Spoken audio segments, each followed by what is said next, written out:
ನಮಸ್ತೆ ಮಕ್ಕಳ, welcome back to my channel. Please like, share and subscribe my channel.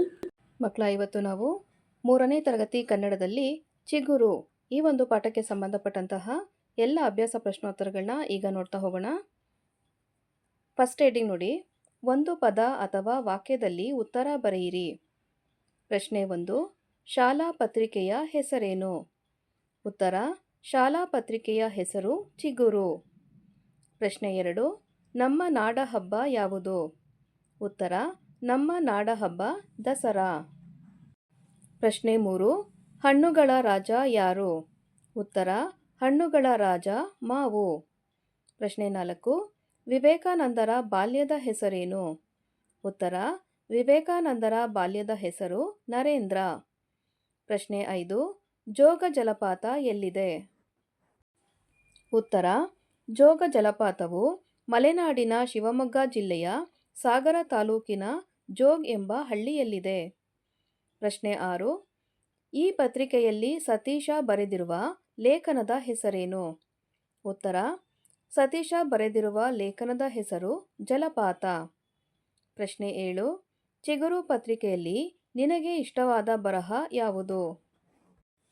ಉತ್ತರ, ಸ್ವಾಮಿ ವಿವೇಕಾನಂದ ಚಿಗುರು ಪತ್ರಿಕೆಯ ಈ ಬರಹ ನನಗೆ ಇಷ್ಟವಾಗಿದೆ. ನೆಕ್ಸ್ಟ್ ಹೆಡಿಂಗ್ ನೋಡಿ ಮಕ್ಕಳ, ಹೊಂದಿಸಿ ಬರೆಯಿರಿ.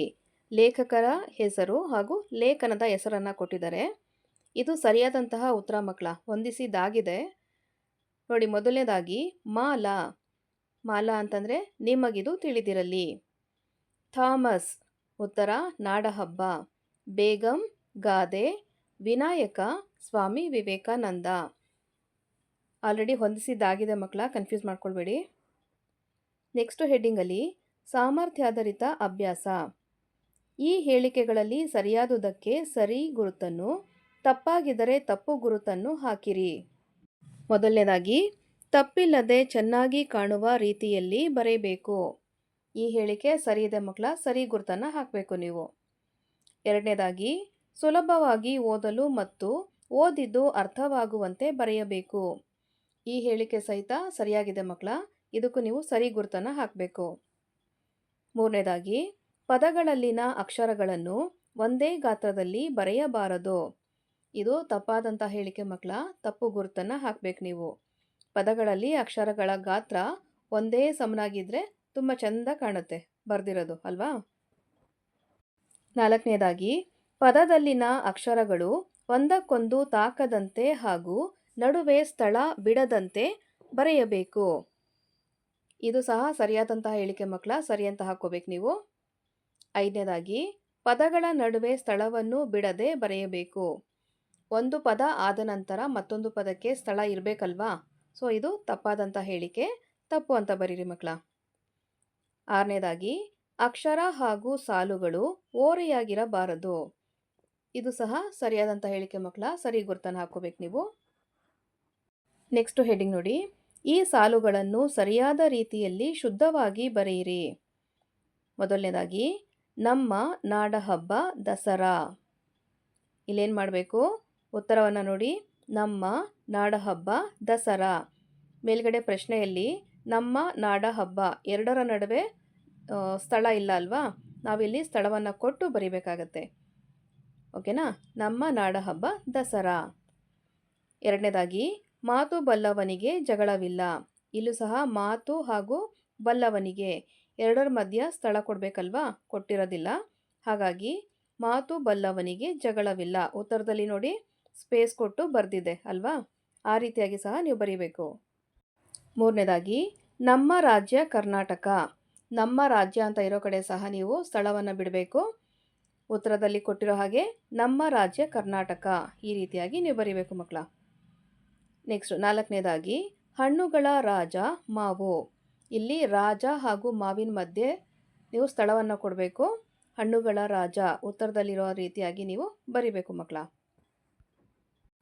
ನೆಕ್ಸ್ಟ್ ಹೆಡಿಂಗ್ ನೋಡಿ, ಚಿಗುರು ಪತ್ರಿಕೆಯಲ್ಲಿರುವ ಸುಭಾಷಿತವನ್ನು ಒಂದು ಅಂಕಣದಲ್ಲಿ ನೀನು ಬರೆ, ಮತ್ತೊಂದರಲ್ಲಿ ಸ್ನೇಹಿತರಿಂದ ಬರೆಸು. ನಂತರ ಕೆಳಗಿನ ಪ್ರಶ್ನೆಗಳಿಗೆ ಉತ್ತರಿಸು. ಇಲ್ಲಿ 2 ಕಾಲಮ್ ಇದೆ ಅಲ್ವಾ ಮಕ್ಕಳ, ಒಂದರಲ್ಲಿ ನೀವು ಬರೀಬೇಕಾಗತ್ತೆ ಇನ್ಫಾರ್ಮೇಷನ್ ಏನು, ನಿಮ್ಮ ಹೆಸರು ಹಾಗೆ ಕೊಟ್ಟಿರುವಂತಹ ಸುಭಾಷಿತ. ಹಾಗೆ ಪಕ್ಕದಲ್ಲಿರುವಂಥ ಕಾಲಮಲ್ಲಿ ನಿಮ್ಮ ಗೆಳೆಯ ಅಥವಾ ಗೆಳತಿಯ ಹೆಸರು ಹಾಗೆ ಸುಭಾಷಿತವನ್ನು ಬರೀಬೇಕು. ಇಬ್ಬರು ಬರೆದಿರೋದ್ರಲ್ಲಿ ಏನು ಡಿಫ್ರೆನ್ಸ್ ಇದೆ, ವ್ಯತ್ಯಾಸ ಏನಿದೆ ಅನ್ನೋದನ್ನು ನೀವು ತಿಳ್ಕೋಬೇಕು. ಓಕೆನಾ? ನೋಡಿ, ಇಲ್ಲಿ ಪ್ರಶ್ನೆಗಳನ್ನ ಕೊಟ್ಟಿದ್ದಾರೆ. ಅಂದರೆ ಯಾವ ರೀತಿಯಾದಂತಹ ವ್ಯತ್ಯಾಸವನ್ನು ನೀವು ಹುಡುಕಬೇಕು ಅಂತ ನೋಡಿ. ಯಾರ ಬರಹ ಚೆನ್ನಾಗಿದೆ? ಉತ್ತರ: ಭಾಸ್ಕರನ ಬರಹ ಚೆನ್ನಾಗಿದೆ. ನೀವು ನಿಮ್ಮ ಗೆಳೆಯ ಚೆಕ್ ಮಾಡಿದಾಗ ಗೆಳೆಯನ ಹೆಸರು ಹಾಕಿ ನೀವು ಇದನ್ನು ಬರಿಬೋದು ಮಕ್ಕಳ. ಓಕೆನಾ? ಎರಡನೇದಾಗಿ, ಬರಹ ಚೆನ್ನಾಗಿದೆ ಎನ್ನಲು ಒಂದು ಕಾರಣ ಕೊಡು. ಉತ್ತರವನ್ನು ನೋಡಿ. ಭಾಸ್ಕರನು ಸರಿಯಾಗಿ ಲೇಖನ ಚಿಹ್ನೆಗಳಾದ ಅಲ್ಪ ವಿರಾಮ, ದೀರ್ಘಾಕ್ಷರ ಮುಂತಾದವುಗಳನ್ನು ಬಳಸಿ ಸರಿಯಾಗಿ ಬಳಸಿದ್ದಾನೆ. ವ್ಯತ್ಯಾಸ ಏನು ಅಂತ ಗೊತ್ತಾಯ್ತಾ ನಿಮಗೀಗ? ನೋಡಿ, ಇಲ್ಲಿ ಭಾಸ್ಕರ ಅಂತ ಎಡಭಾಗದಲ್ಲಿರುವಂತಹ ಭಾಸ್ಕರ ಅನ್ನೋದನ್ನು ನೋಡಿ. ತ್ಯಾಗ ಆದಮೇಲೆ ಅಲ್ಪ ವಿರಾಮನ ಕೊಟ್ಟಿದ್ದಾರೆ. ನೆಕ್ಸ್ಟು ಪ್ರೀತಿ ಆದಮೇಲೆ ಅಲ್ಪ ವಿರಾಮವನ್ನು ಕೊಟ್ಟಿದ್ದಾರೆ. ಮತ್ತುಗೆ ತಾವತ್ತು ಕೊಟ್ಟಿದ್ದಾರೆ. ಹಾಗೆ ಪ್ರಾಮಾಣಿಕತೆಯೇ ಇಲ್ಲಿ ಸಹ ದೀರ್ಘವನ್ನು ಉಪಯೋಗ ಮಾಡಿದ್ದಾರೆ. ಕೊನೆಯದಾಗಿ ಇಲ್ಲಿ ಫುಲ್ ಸ್ಟಾಪ್ ಅಂದರೆ ಪೂರ್ಣ ವಿರಾಮವನ್ನು ಸಹ ಕೊಟ್ಟಿದ್ದಾರೆ. ಆದರೆ ಬಲಭಾಗದಲ್ಲಿರುವಂತಹ ಪ್ರವೀಣ ಬರೆದಿರುವಂಥದ್ರಲ್ಲಿ ಇವ್ಯಾವುವೂ ಇಲ್ಲ ಅಲ್ವಾ? ಹಾಗಾಗಿ ಸರಿಯಾಗಿ ಬರೆದಿರೋದು ಯಾರು ಮಕ್ಕಳ? ಭಾಸ್ಕರ ಅಲ್ವಾ? ಆ ರೀತಿಯಾಗಿ ನೀವು ಸಹ ಬರೆಯೋದಕ್ಕೆ ಪ್ರಯತ್ನ ಪಡಬೇಕು. ಪ್ರಶ್ನೆ 3ರಲ್ಲಿ ನೋಡಿ. ಬರಹ ಚೆನ್ನಾಗಿಲ್ಲ ಎನ್ನಲು ಒಂದು ಕಾರಣ ಕೊಡಿ. ಉತ್ತರವನ್ನು ನೋಡಿ. ಪ್ರವೀಣನು ಸರಿಯಾಗಿ ಲೇಖನ ಚಿಹ್ನೆಗಳಾದ ಅಲ್ಪ ವಿರಾಮ, ಪೂರ್ಣ ವಿರಾಮ ಮತ್ತು ದೀರ್ಘಾಕ್ಷರ ಮತ್ತು ಸರಿಯಾದ ಒತ್ತಕ್ಷರಗಳನ್ನು ಕೊಟ್ಟಿರುವುದಿಲ್ಲ. ನಾವೀಗಾಗಲೇ ಮೇಲ್ಗಡೆ ನೋಡಿದ ಹಾಗೆ ಅದೇ ಸೇಮ್ ಎಕ್ಸ್ಪ್ಲನೇಷನ್ ಇಲ್ಲಿ ಕೊಟ್ಟಿದ್ದಾರೆ ಮಕ್ಕಳ. ಅಲ್ಪ ವಿರಾಮ ಇಲ್ಲ, ಪೂರ್ಣ ವಿರಾಮ ಇಲ್ಲ, ದೀರ್ಘಾಕ್ಷರ ಇಲ್ಲ, ಒತ್ತಕ್ಷರವನ್ನು ಸಹ ಮಿಸ್ ಮಾಡಿದ್ದಾರೆ ಅಲ್ವಾ? ನೆಕ್ಸ್ಟ್ ನೋಡಿ. ಈ ವಾಕ್ಯವನ್ನು ನಕಲು ಮಾಡಿ.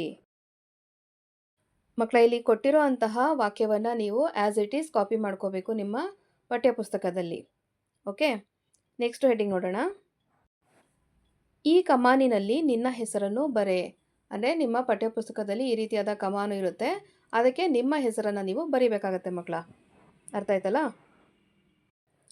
ನೋಡಿ, ಈ ರೀತಿಯಾಗಿ ಕಾಮನ ಬಿಲ್ಲು ಯಾವ ರೀತಿ ಇರುತ್ತೋ ಅದೇ ಶೇಪಲ್ಲಿ ನಿಮ್ಮ ಹೆಸರನ್ನು ನೀವು ಸಹ ಬರಿಬೇಕು.